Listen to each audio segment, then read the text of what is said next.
Mungkin.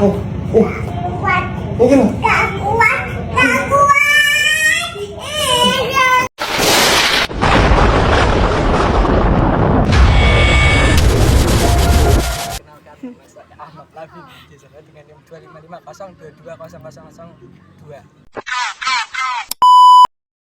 Assalamualaikum teman-teman. Pernah melihat seseorang meminjam uang nggak? 1 juta rupiah tetapi mengembalikannya itu 1,5 juta rupiah. Atau membeli barang secara online tapi tidak pasti itu spesifikasinya. Dan atau ikut trading hanya mengandalkan tebak-tebakan tanpa analisis. Saya akan memberikan 3 contoh ini. Sebenarnya berkaitan dengan konsep yang dibahas dalam fikih muamalah, yaitu riba, gharar, dan maisir. 3 hal ini yang dinilai haram dalam Islam.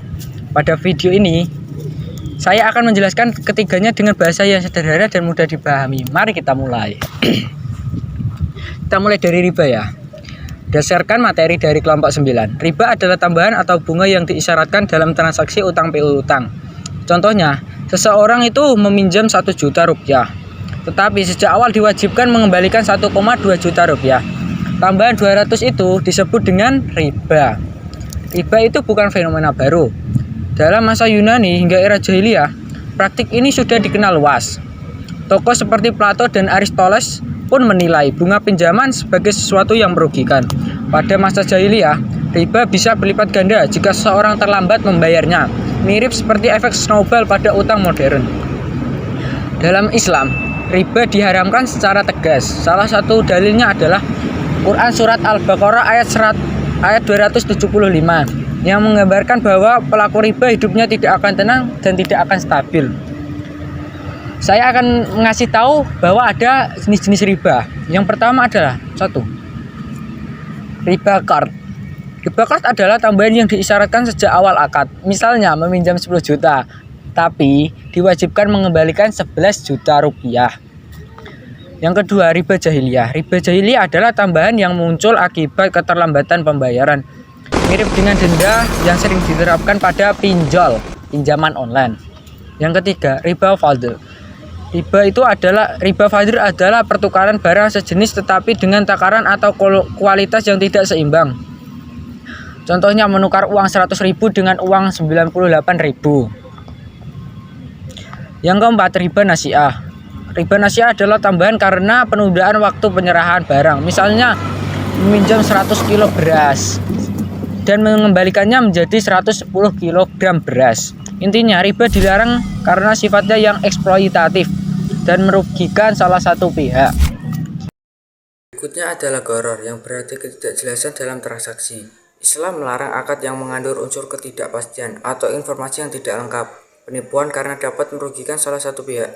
Dalilnya di antara lain adalah Quran Surat Al-Baqarah ayat 188 tentang larangan memakan harta orang lain dengan cara batil, serta hadis Nabi yang berbunyi jangan menjual sesuatu yang tidak ada pada kamu. Contoh gharar berat atau yang disebut haram, menjual barang yang belum tampak wujudnya, misalnya buah yang masih dalam kuncup, menjual sesuatu yang belum pasti, bisa diserahkan, menjual barang tanpa informasi spesifik yang memadai. Gharar ringan atau masih bisa ditoleransi, contohnya ketidakjelasan kecil yang sudah dianggap wajar dalam transaksi sehari-hari, misalnya tidak melihat pondasi rumah ketika membeli. Gharar yang sedang diperselisihkan antara ulama adalah contohnya penjualan wortel atau kacang tanah yang masih berada di dalam tanah. Mazhab Maliki memperbolehkan, sedangkan mazhab Syafi'i melarang.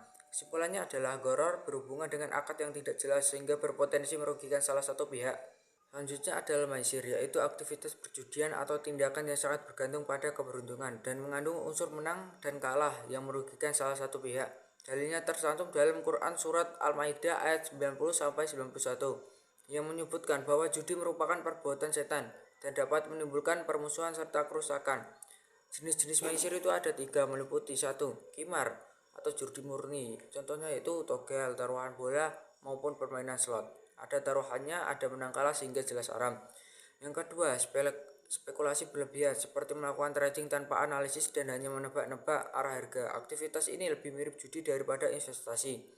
Yang ketiga, mukomarah atau taruhan terselubung. Contohnya kerjasama bisnis di mana keuntungan langsung dibagi, tetapi kerugiannya sepenuhnya ditanggung oleh salah satu pihak. Akad seperti ini tidak adil dan termasuk maisir. Intinya, maisir itu membuat seseorang mengandalkan keberuntungan, bukan usaha yang sehat. Jadi, riba, gharar, dan maisir itu dilarang bukan karena Islam ingin mempersulit, tetapi karena ketiganya berpotensi merugikan dan menganiaya pihak lain. Islam mendorong transaksi yang adil, jelas, dan menghindari perselisihan. Memahami konsep ini membantu kita lebih berhati-hati dalam berhutang, membeli barang, berinvestasi, hingga bekerja sama dalam bisnis. Semoga penjelasan ini bermanfaat dan memperluas wawasan kita mengenai ekonomi syariah. Jika Anda merasa video ini informatif, silakan like, komentar, dan bagikan kepada teman-teman yang lain. Sampai jumpa di video berikutnya. See you next time. Wassalamualaikum warahmatullahi wabarakatuh.